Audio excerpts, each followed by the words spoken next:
네, 프랑스 소설가 줄 베른이 지금부터 150년 전인 1874년에 그의 소설 신비의 섬에서 수소 문명 시대를 예견한 내용을 보도록 하겠습니다.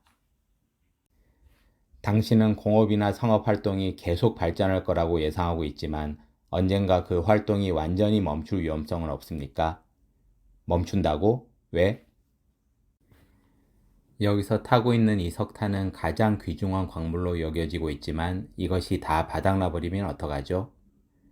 이게 가장 귀중한 광물인 건 틀림없네. 자연은 다이아몬드를 만들어내어 석탄이 귀중한 광물이라는 걸 증명하려 했는지도 모르지. 다이아몬드는 순수한 탄소 결정체에 불과하니 말일세. 조만간 우리 보일러에서 석탄 대신 다이아몬드를 떼게 될 거라고 말하려는 건 아니겠죠? 펜크로프트가 끼어들었다. 그런 건 아닐세. 사이러스가 대답했다. 하지만 언젠가는 석탄이 고갈되리라는 것은 부정할 수 없는 사실이에요. 스필렛이 끈질기게 말했다. 하지만 매장량은 아직 충분하네. 광부 10만 명이 해마다 1000만 톤씩 캐내고 있지만 다 캐내려면 아직도 멀었어. 석탄 소비가 점점 늘어나면 그 10만 명이 20만 명으로 늘어나고 채탄량도 2배로 늘어날 거라고 예측할 수 있습니다. 아마 그렇겠지. 하지만 유럽의 탄광도 새로 개발된 기계로 더 깊은 곳까지 채굴할 수 있게 될 테고 아프리카나 오스트레일리아의 탄광이 오랫동안 산업계의 수요를 충족시켜 줄 걸세. 그 기간이 얼마나 될까요? 적어도 250년에서 300년은 가겠지. 그렇다면 우리는 안심이군요. 펜크로프트가 말했다. 먼 미래의 자손은 걱정이지만.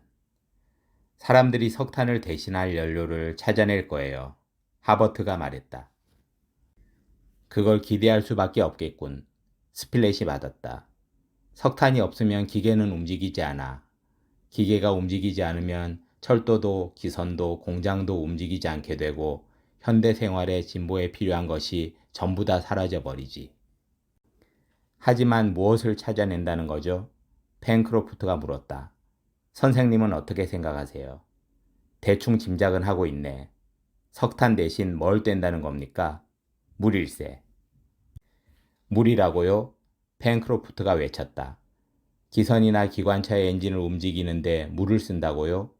물을 덮이는데 물을 쓰다니. 물론 그냥 물이 아니라 아마 전기로 분해한 물을 쓰게 될 걸세. 전기는 그때쯤이면 쉽게 이용할 수 있는 강력한 에너지가 되어 있을 거야. 위대한 발견은 모두 그렇지만 모든 것이 이상한 법칙에 따라 서로 협력하고 서로 보완하는 것 같아. 나는 언젠가 물이 연료로 쓰일 날이 오리라고 믿네. 물의 구성 성분인 수소와 산소가 개별적으로 쓰이든 동시에 쓰이든 간에 무진장한 열과 빛을 제공해주는 에너지원이 되리라고 믿네.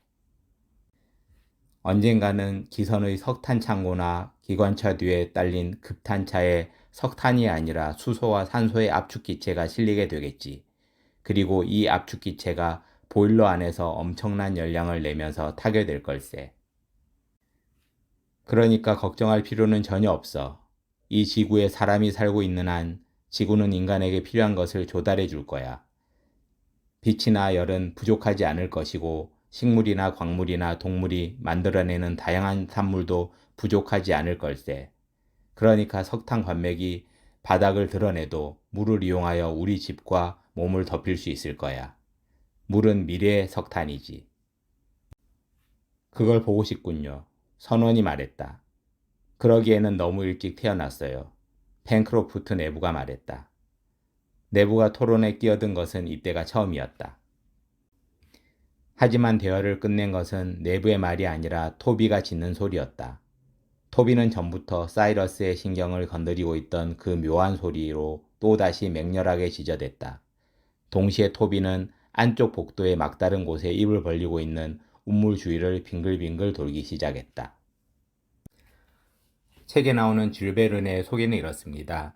1828년 프랑스 서부의 항구 도시 낭트에서 태어났으며 어린 시절부터 바다와 그 너머에 있는 미지의 땅을 동경했다. 11살 때 사촌 누이를 사랑하여 산호 목걸이를 선물하려고 인도행 무역선에 몰래 탔다가 아버지에게 들켜서 돌아온다. 이때 아버지한테 약속한 한마디. 앞으로는 꿈속에서만 여행하겠다. 참으로 암시적이다. 19살 때 법률을 공부하러 파리로 상경했지만 독서와 극장 순례로 시간을 보낸다. 20대에는 극작가를 지망하지만 오랫동안 빛을 보지 못했다.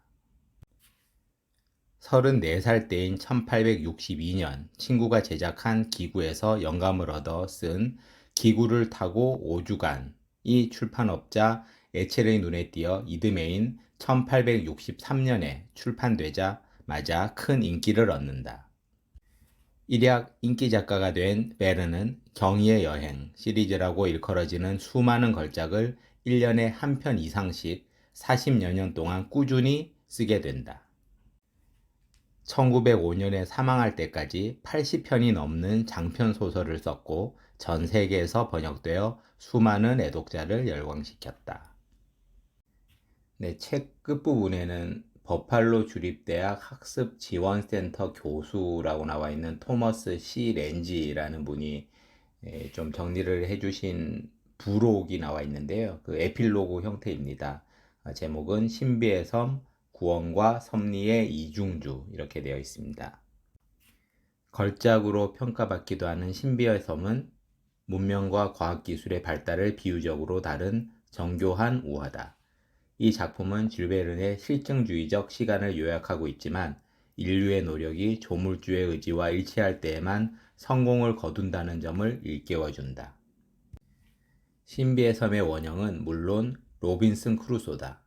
베른의 무인도 이야기 가운데 이 작품이 정신과 구성 면에서 다니엘 디포와 가장 가깝다. 이 작품에서는 크루소의 경험이 대부분 좀 더 웅장하고 과학적으로 그럴듯한 상황으로 변형되어 있다. 이야기는 미국 남북전쟁이 끝나기 몇 달 전에 시작된다. 5명의 북군 포로가 열기구를 타고 버지니아주 리치먼드에 있는 남부연합의 본거지를 탈출한다. 강풍을 타고 서쪽으로 날아간 열기구는 결국 남태평양의 무인도에 추락한다. 그들은 문자 그대로 몸에 걸친 옷가지 말고는 아무것도 가진 게 없는 빈털털이어서 살아남으려면 지식과 창의력에 의존해야 한다. 사이러스 스미스는 과학적 능력을 발휘하여 섬의 자원을 이용하여 그리하여 기본적인 필수품을 공급할 뿐만 아니라 문명사회에 필적하는 생활 수준을 이룩한다. 이따금 보이지 않는 행위자가 조난자들의 생활에 개입하여 다양한 방식으로 그들을 도와주고 위험에서 구해주기까지 한다. 어느 날 조난자들은 가까운 타보르 섬에서 보내진 병에 든 쪽지를 발견한다. 그 쪽지가 보이지 않는 동료한테서 온 게 아닐까 하고 생각한 그들은 배를 만들어 타고 그 섬으로 간다. 그곳에서 펜크로프와 하버트와 스필렛은 추방된 유형수 에어턴을 발견한다. 하지만 12년 동안 인간과 접촉하지 못한 고독과 소외 속에서 에어턴은 미개인으로 태워버렸기 때문에 그들의 보이지 않는 구세주였을 리가 없다. 그들은 에어턴을 자기네 섬으로 데려와서 그가 인간의 섬세한 감정을 되찾을 수 있도록 도와준다. 결국 조난자들은 수수께끼의 은인을 발견한다. 네모 선장은 섬에 살고 있었고 그의 잠수함 노틸러스호는 빠져나갈 수 없는 해저 동굴에 갇혀 있었다. 그는 자신의 일생에 나오지 않은 부분을 이야기한다. 그는 제국주의 영국에 맞서 반란을 일으킨 인도의 다카르 왕자다. 하지만 그의 봉기는 실패했고 그는 추방당한 신세가 되었다. 그는 잠수함을 만들어 바다를 공포의 도가니로 몰아넣었고 결국 여기 와서 지금까지 혼자 살았다. 네모 선장은 자신의 정체를 밝힌 직후 숨을 거두고 그의 요구에 따라 사이러스와 그의 동료들은 노틸러스호를 그 안에서 숨진 선장과 함께 가라앉힌다. 한편 오래전에 죽은 것으로 여겨진 링컨 섬의 화산이 되살아날 조짐을 보인다. 그들이 처음 만든 배는 섬을 공격한 해적들의 손에 파괴되었고 그들은 두 번째 배를 만들려고 하지만 배를 완성하기 전에 지각 변동이 일어난다. 섬은 지진으로 산산조각이 나서 6사람이 간신히 올라설 수 있을 만큼 작은 바위섬이 되어버린다. 바로 그 순간 덩컨호가 때맞춰 도착한다. 생존자들은 미국으로 돌아간다. 그동안의 경험에 영향을 받은 그들은 아이오와 주의 공동체를 재건하고 자기네 섬에 묻힌 이름을 따서 그 공동체를 링컨 섬이라고 부르고 그들의 사회에 동참하라고 다른 사람들에게 권한다. 베른의 스토리텔링이 가진 장점은 대개 아이디어의 독창성에 있다고 여겨진다. 하지만 그보다 인상적인 또 다른 요소는 구성이다. 신비의 섬의 구성은 조난자들과 에어턴과 네모 선장의 세 가지 별개의 이야기. 에어턴과 네모 선장의 이야기는 각각 그랜트 선장의 아이들과 해저 이말리의 에필로그 역할을 하고 있다. 과학기술의 진보에 대한 패러디를 매끄럽게 통합했다는 점에서 주목할 만하다. 네, 여기까지 줄 베른의 신비의 섬을 간략히 알아보았습니다. 수소 전문가들이나 수소책에서 한 번씩은 꼭 언급하는 줄 베른의 신비의 섬이 과연 어떤 책이고 어떤 부분에서 수소가 나오는지 궁금해서 한번 살펴봤는데요. 상당히 통찰이 깊고 대단하다고 생각됩니다. 소설 같기도 하고 동화 같기도 해서 재미가 있습니다. 한 번쯤 꼭 읽어볼 만한 책인 것 같습니다. 이상 마치겠습니다. 감사합니다.